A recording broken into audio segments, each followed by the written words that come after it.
Olá, sejam todos bem-vindos para a nossa segunda aula. Hoje veremos as aulas relativas à aula 5 até a aula 8, de acordo com o nosso material didático, onde será tratado na aula 5 as partes do contrato de trabalho, empregado, empregador, empregado. Na aula 6, também as partes do contrato de trabalho, onde trataremos também do empregado. Já na aula de número 7, veremos o empregador. Na aula 8, encerraremos o contrato de trabalho. Para iniciarmos as partes do contrato de trabalho, primeiramente devemos entender quais são os elementos que caracterizam a relação de emprego. No nosso caderno didático, podemos ver que são os seguintes: pessoa física determinada, serviço de natureza não eventual, dependência e salário. Pois bem, vou dar uma dica para vocês, vou mudar um pouquinho os termos usados, tá bom? Ao invés de nós usarmos o termo dependência, vamos usar subordinação. Ao invés de usarmos não eventual, usaremos habitualidade. Ao invés de salário, usaremos onerosidade. E permaneceremos com o mesmo termo pessoa física e temos ainda a pessoalidade, que não consta em nosso material didático. Gente, entenda uma coisa, o sentido é o mesmo, é só para eu dar uma dica que vocês não irão esquecer mais. Quais são os requisitos do vínculo de emprego? Então vamos lá.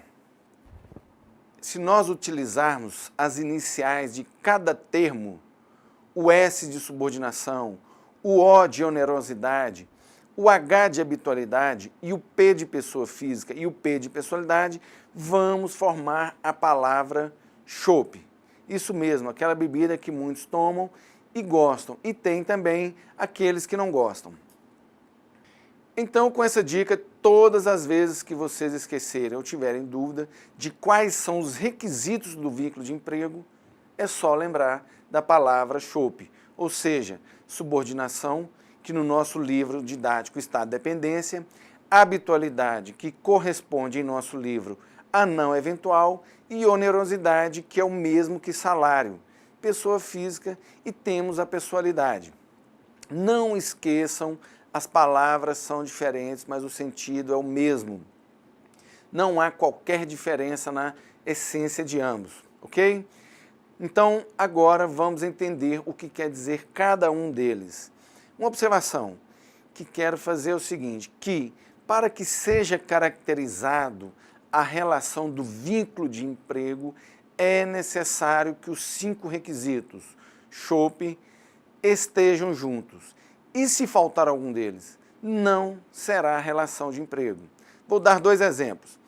Vamos entender que você ajuda sua mãe a limpar sua casa todos os dias e ela determina o que deve fazer. Pois bem, vamos fazer uma análise. Ela determina o que você deve fazer. Está caracterizada a subordinação ou dependência. Você limpa a casa todos os dias. Está caracterizada a habitualidade ou não eventual. Você é pessoa física, mas ainda vem a pergunta. Você recebeu salário que é o mesmo que onerosidade? Não. Então não será considerado empregado. Por que não? Porque faltou um dos requisitos, que é o salário, que é a onerosidade.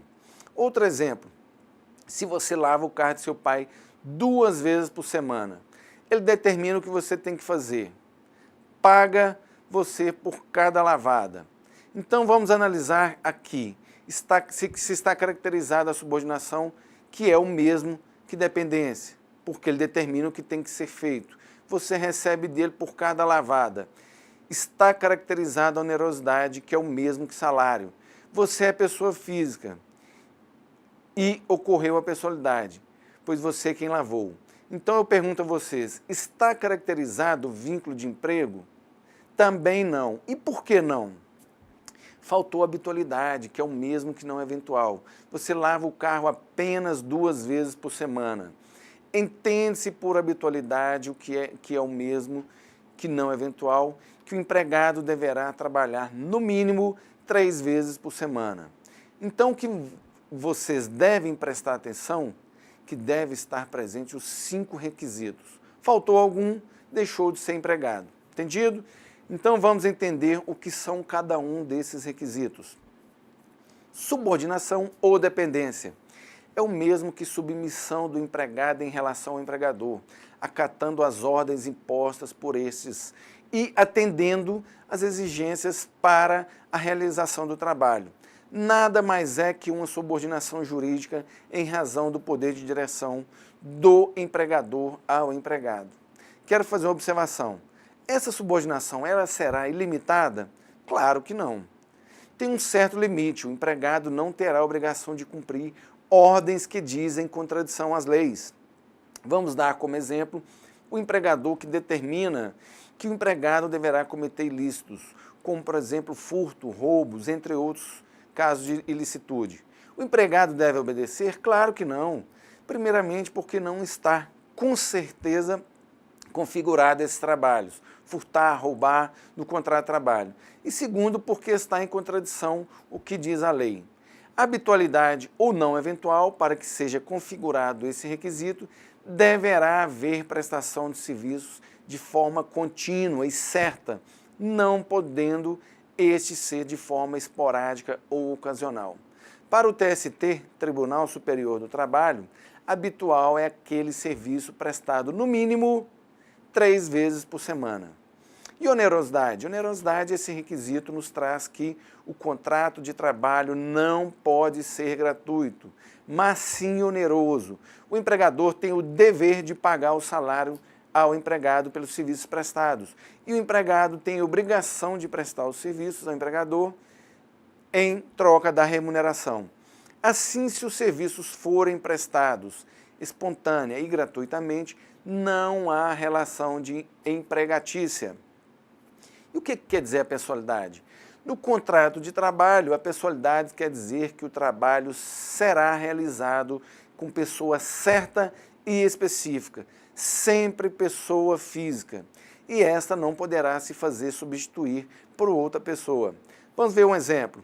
Você não quer ir ao trabalho amanhã, você pode pedir alguém para te substituir? Claro que não. O contrato de trabalho foi realizado entre você e o empregado ou empregador. Então, outra pessoa não poderá realizar o trabalho por você. Isso quer dizer pessoalidade. E pessoa física? Pessoa física quer dizer que para ser empregado deverá ser apenas pessoa física. Pessoa jurídica não poderá ser empregado. Mais uma observação quanto aos requisitos do vínculo de emprego, a CLT é aplicada somente aos trabalhadores empregados, ou seja, que mantêm esse vínculo com o empregador. Vocês podem perguntar, há trabalhadores sem o vínculo de emprego? Claro que sim. Podem ser trabalhadores que não mantêm vínculo empregatício. Esses terão regras específicas e que também merecem atenção. E podemos citar como exemplo o trabalhador autônomo, o eventual que veremos daqui a pouco. Mas vamos ver agora algumas categorias de empregados. Inicialmente, vamos ver o empregado em domicílio. O que podemos entender por empregado em domicílio? Vamos ver aqui no slide. Empregado em domicílio é aquele empregado típico, com subordinação não eventual e remunerado, pessoa física e que exerce o trabalho pessoalmente. O trabalho em domicílio é o executado na habitação do empregado ou em oficina de família, por conta do empregador, que é quem remunera, que efetua o pagamento do salário. Para entendermos melhor, vamos dar como exemplo costureiras, overloqueiras, bordadeiras, preparação de publicidade, mecanografia, revisão de originais, tradução de textos, informática, entre outros mais. O que deve ser observado é que o trabalho seja realizado no domicílio do empregado.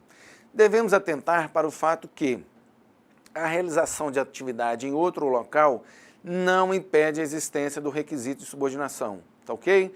O fato de o empregador ter permitido que o trabalhador execute as atividades em seu domicílio não significa que tenha renunciado ao poder diretivo. Mantém sim a subordinação do empregado em relação ao empregador.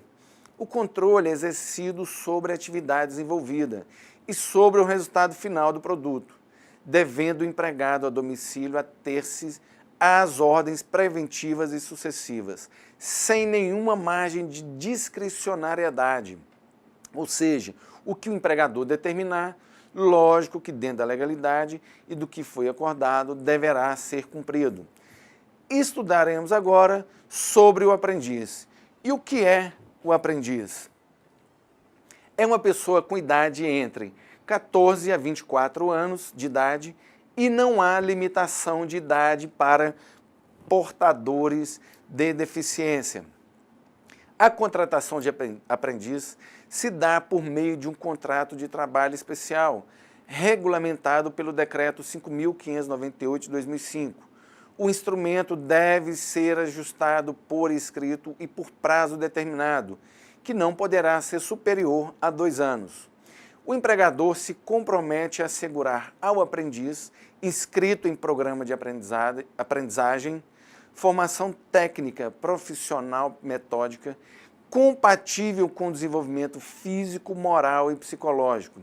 O que podemos ter por programa de aprendizagem? São as entidades qualificadas para a formação técnico-profissional de menores, que são os chamados órgãos dos sistemas, SESI, SENAI, SENA, SENAT, SISCOP, escolas técnicas de educação, inclusive as agrotécnicas e as entidades sem fins lucrativos de assistência ao adolescente. E a educação profissional registrada nos conselhos municipais dos direitos da criança e do adolescente. Esse contrato somente terá validade se for anotado na carteira de trabalho do menor aprendiz e contiver comprovantes de matéria e frequência à escola, caso ele não tenha concluído o ensino fundamental. Caso o empregador não cumpra essas determinações legais, a consequência será a nulidade do contrato e o reconhecimento do vínculo de emprego direto do aprendiz como outro empregado da empresa. E como será a jornada de trabalho do aprendiz? Será de 8 horas diárias e pode chegar a, no máximo, 8 horas, desde que ele tenha completado o ensino fundamental, e ele terá uma remuneração de um salário mínimo. Só fazendo a observação, o trabalho noturno, que é o executado entre as 22 horas e 5 horas do dia seguinte, é proibido para o aprendiz, segundo o artigo 414 da CLT. Mas uma observação, tratando-se de aprendiz, com exceção de microempresas e empresas de pequeno porte e também as entidades sem fins lucrativos, voltadas à qualificação profissional, todas as demais empresas precisam cumprir uma conta de contratação de aprendiz, que é definido entre 5% a 15% dos cargos que demandam formação técnica profissional. Veremos agora sobre o empregado doméstico. E o que podemos definir como empregado doméstico? Entende-se por empregado doméstico aquele que presta serviço de natureza contínua e de finalidade não lucrativa à pessoa ou à família no âmbito residencial. Diante dessa afirmativa, podemos concluir que empregador jamais será uma pessoa jurídica, será uma empresa, mas uma pessoa ou família que admite a seu serviço empregado para trabalhar em seu ambiente doméstico. O trabalho doméstico terá as seguintes características: habitualidade na prestação de serviço, natureza contínua e sem interrupção. O trabalho será efetuado no âmbito residencial familiar e não terá finalidade lucrativa para o empregador. Devemos atentar para uma questão de grande relevância, que é a não lucratividade do empregador. O que quer dizer isso? Então vejamos. Se, por exemplo, você contratar um empregado doméstico para tomar conta de sua casa, lavar, passar, arrumar a casa, até então nenhum problema. Mas no decorrer dessa relação empregatícia, você, como empregador, começa a fabricar salgados para vender. Daí você pede esse empregado doméstico para ajudar você a produzir esses salgados. Então vejamos, você começou a produzir salgados, a vender esses salgados, ou seja, deixou de ser um ambiente sem finalidade lucrativa, passou a ser um comércio e, consequentemente, esse empregado deixará de ser considerado como empregado doméstico, pois, como nós vimos, a característica do empregado doméstico é trabalhar em ambiente onde não terá finalidade lucrativa para o empregador. Nós temos a ideia de que empregado doméstico é somente aquele empregado que lava, passa, cozinha, arruma a casa, e não é bem assim. São considerados domésticos aqueles que prestam serviços como motorista particular, caseiro, cozinheiro doméstico, jardineiro, babá, mordomo, dama de companhia, governanta, faxineiro, lavadeira, arrumadeira, enfermeira doméstica, considerados vez que estão presentes os requisitos da subordinação e natureza contínua do trabalho. E sempre o ambiente em que trabalham não podem ter fins lucrativos. Fazendo uma observação em relação aos empregados domésticos, em abril de 2013, na emenda constitucional número 72, foi assegurada aos empregados domésticos todos os direitos trabalhistas. Vamos falar agora do empregado rural ou rurícola. E como podemos definir empregado rural? O empregado rural é toda pessoa física que, em propriedade rural ou prédio rústico, presta serviços de natureza não eventual a empregador sob a dependência deste, mediante salário. Essa é a definição do artigo 2º da Lei 5.889 de 1973, que estatui as normas reguladoras do trabalho rural. Não podemos esquecer que o trabalhador rural também deverá preencher os 5 requisitos do vínculo de emprego. Estão lembrados? O chope, subordinação ou dependência, habitualidade ou não eventual, onerosidade, que é mediante pagamento de salário, pessoalidade, trabalho realizado por pessoa certa e específica, e pessoa física. Só poderá ser pessoa física. E o que podemos dizer como prédio rústico, que está descrito no artigo 2º da Lei 5.889 de 1973, é o imóvel destinado à agricultura, criação de animais localizados tanto na zona urbana quanto na zona rural. Poderá haver propriedades que estão localizadas na zona urbana e que servem para a exploração da agricultura, criação de animais e pequenos animais. E o trabalhador que presta serviço nessa propriedade será considerado trabalhador rural. O trabalhador rural terá todos os direitos assegurados como o trabalhador urbano qualquer. Existem algumas diferenças quanto ao trabalho noturno do trabalhador rural em relação ao trabalhador urbano. O trabalho noturno do trabalhador rural entende o executado entre as 21 horas de um dia e as 5 horas do dia seguinte. Trabalho esse executado na agricultura. E o trabalho executado na pecuária será considerado entre as 20 horas de um dia às 4 horas do dia seguinte. E o adicional noturno em relação ao empregado urbano será maior, ou seja, 25%, enquanto o trabalhador rural é de 20%. Está aí uma das diferenças, tá? Fazendo uma outra observação em relação ao trabalhador rural, o artigo 14A da Lei 5.889 de 73 nos traz que o produtor rural, pessoa física, poderá realizar contratação de trabalhador rural por pequeno prazo para o exercício de atividades de natureza temporária. E o prazo para essa contratação será de, no máximo, 2 meses, dentro do período de 1 ano. Somente para atividade temporária, não podemos esquecer desse detalhe.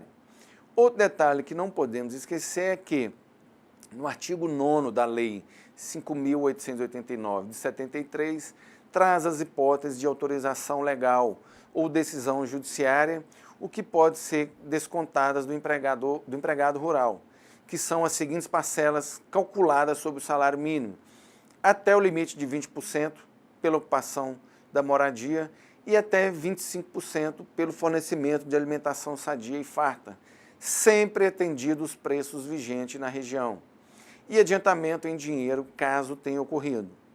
Esses descontos deverão estar previamente acordados entre as partes e, se não estiver, o empregador não poderá efetuar os descontos que vimos agora. Como dissemos no início da aula, temos trabalhadores em condições especiais que não estão caracterizados os requisitos do vínculo de emprego, por faltar os requisitos exigidos, ou seja, são os trabalhadores sem vínculo empregatício. Temos o trabalho autônomo, é aquele trabalhador que falta ao preposto da subordinação ou dependência. No trabalho autônomo, o prestador de serviços atua como patrão de si mesmo, sem submissão aos poderes de comando do empregador e, portanto, não está inserido no ciclo diretivo e disciplinar de uma organização empresarial. Podemos citar como exemplo o trabalhador autônomo, o contabilista, o advogado, o médico e há outros mais que poderíamos citar nesse momento. Temos também o trabalhador eventual, que é aquele que não se insere no âmbito das atividades normais de uma empresa, como é o caso de um técnico chamado momentaneamente para reparar o elevador de um estabelecimento comercial, o pintor, o bombeiro, eletricista, quando prestam serviços eventuais para terceiros, que os contratam para o trabalho determinado e rápido, sem se tornarem vinculados à atividade fim do contratante, desse trabalho que eles desenvolvem.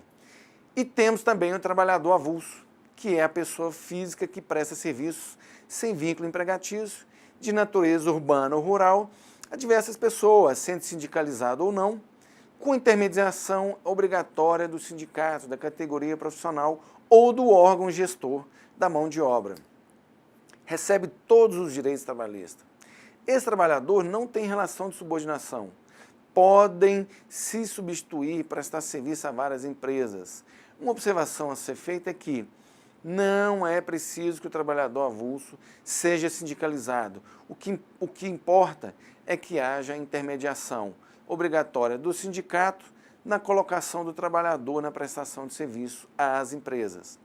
O estagiário poderá reunir concretamente, que é outra modalidade de trabalhador, todos os 5 pressupostos da relação empregatícia, caso seja remunerado. A relação jurídica que o prende ao empregador não é legalmente considerada empregatícia, em virtude dos objetivos educacionais do pacto instituído. Esse vínculo foi pensado e regulado para favorecer o aperfeiçoamento e a complementação da formação acadêmico-profissional do estudante, ou seja, é um estímulo ao estudante para que possa aprimorar seus conhecimentos. Quando falamos da jornada de atividade em estágio, será definida de comum acordo entre a instituição de ensino, a parte concedente e o aluno estagiário, ou seu representante legal, devendo constar do termo de compromisso ser compatível com as atividades escolares e não poderá ultrapassar 4 horas diárias e 20 horas semanais, no caso de estudantes de educação especial e dos anos finais de ensino fundamental, na modalidade profissional de educação de jovens e adultos, e 6 horas diárias e 30 horas semanais, no caso de estudantes do ensino superior, da educação profissional de nível médio e do ensino médio regular. E qual o prazo de duração do estágio? Não poderá exceder a 2 anos, exceto quando se tratar de estagiário portador de deficiência. O estagiário poderá receber bolsa ou de outra forma de contraprestação que venha a ser acordada, sendo compulsória a sua concessão, bem como a do auxílio transporte na hipótese de estágio não obrigatório. Uma observação em relação ao estagiário: será assegurado ao estagiário sempre que o estágio tenha duração igual ou superior a 1 ano, período de recesso de 30 dias a ser gozado preferencialmente durante as suas férias escolares. Vamos falar agora do outro lado da moeda, que é o empregador. E como podemos definir empregador? Considera-se empregador a empresa individual ou coletiva que, assumindo os riscos da atividade econômica, admite, assalaria e dirige a prestação pessoal de serviços.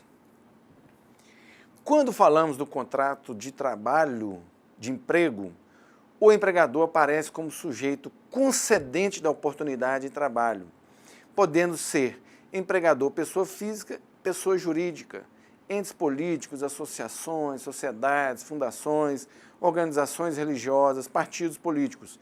Enfim, é uma variedade, uma infinidade de empregadores. Podemos citar profissionais liberais poderão ser considerados empregadores? Sim, e são assim entendidos aqueles que exercem profissão regulamentada por conta própria, atuando como verdadeiros empresários de lei de si mesmos. Os profissionais liberais titulares de seus meios de produção são trabalhadores autônomos. Como já dissemos, trabalhadores autônomos são os advogados, médicos, psicólogos, dentistas, corretor, engenheiros, arquitetos. E esses também poderão contratar, como por exemplo, ter uma secretária para atender os seus clientes. E quais são as características do empregador? Inicialmente vamos falar do poder diretivo patronal.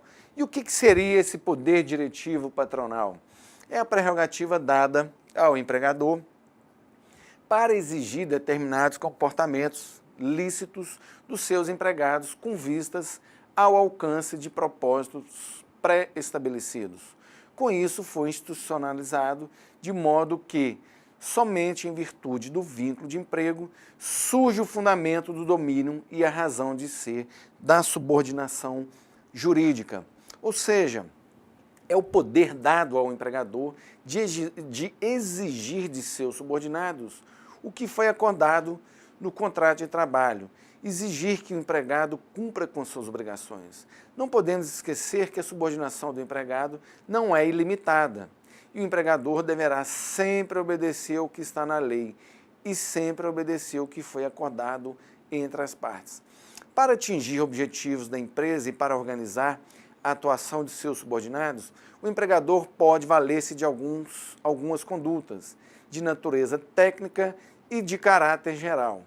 Essa conduta administrativa, normalmente associada à hierarquia e à disciplina, conduz a uma situação segundo a qual o empreendedor tem as faculdades de organizar o seu sistema produtivo, de fiscalizar, controlar o cumprimento daquilo que foi ordenado e, se for o caso, de punir transgressores de suas ordens de comando. E quais são esses poderes diretivos? Vamos ver?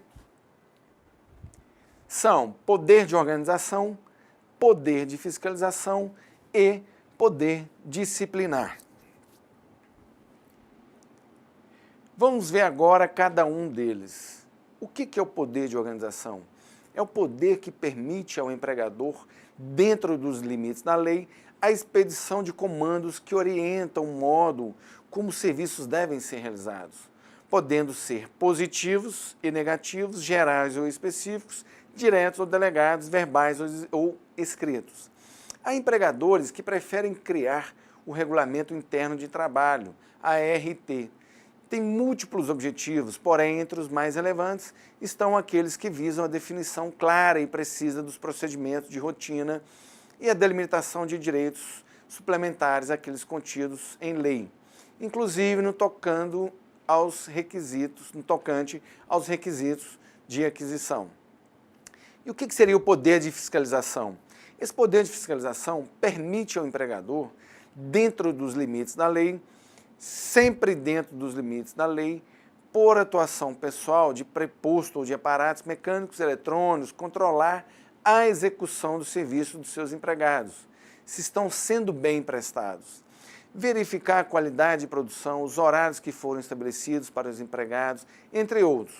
Vamos fazer uma ressalva aqui. É proibido e em nenhuma hipótese é admissível que o empregador realize a chamada revista pessoal ou revista íntima, de acordo com o artigo 373-A, em seu inciso 6º da CLT. E vamos ficar aqui bem atento a essa observação, tá? E o que é poder disciplinar? É o poder que permite ao empregador, de modo pessoal e intransferível, dentro dos limites da lei, apenar o empregado transgressor de suas ordens, de seus comandos.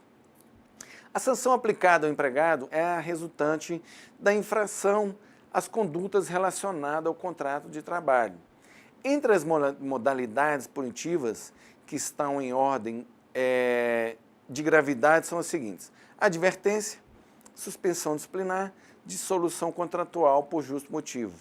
A advertência, a despeito de formalmente ser uma pena, não é mais do que um chamamento à atenção do empregado para um comportamento não prudente.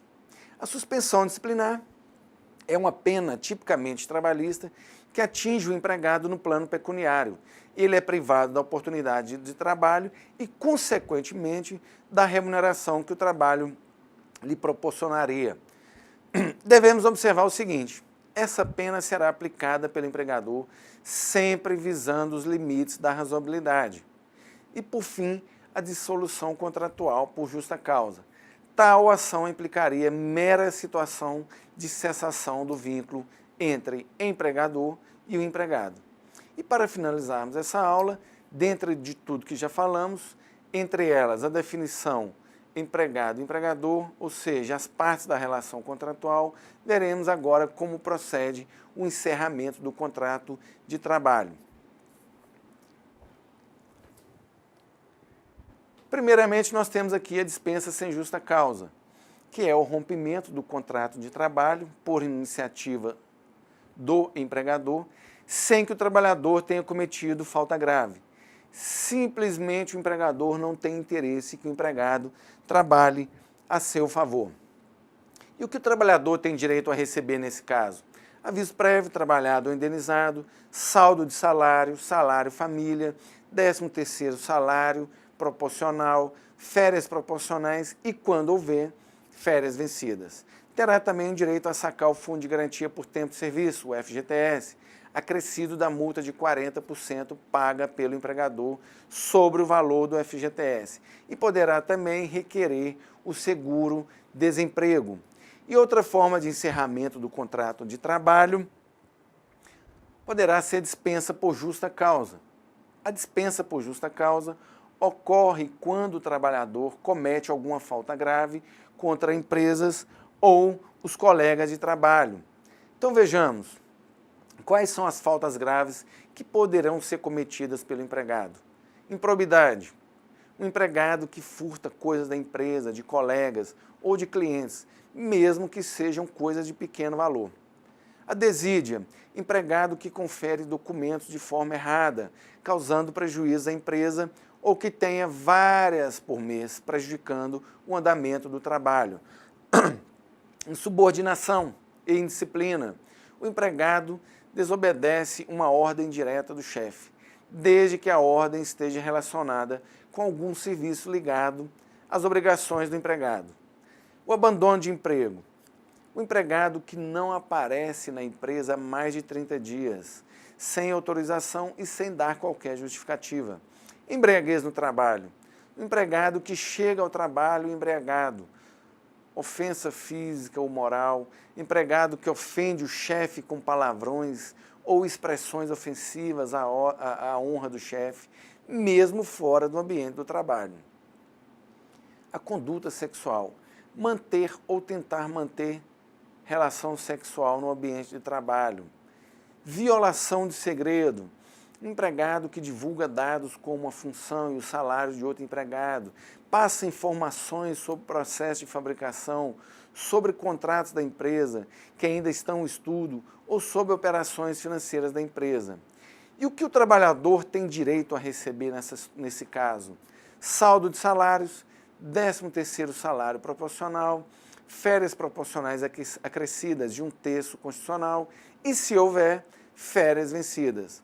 Quando a dispensa ocorre por justa causa, o trabalhador não tem direito a sacar o fundo de garantia e nem de requerer o seguro-desemprego. A rescisão do contrato é a conferência feita pelo sindicato para verificar se os valores pagos ao trabalhador na rescisão do contrato estão corretos. E quando é necessária essa homologação? Quando o trabalhador pede demissão ou quando o empregador dispensa o trabalhador sem justa causa. E sua obrigatoriedade ocorre quando se faz no caso do desligamento do empregado com mais de 1 ano de serviço na empresa. No caso de empregados com menos de 1 ano de empresa, estão dispensados dessa obrigatoriedade. Encerramos aqui a segunda aula, que tenham bom proveito e até a próxima aula.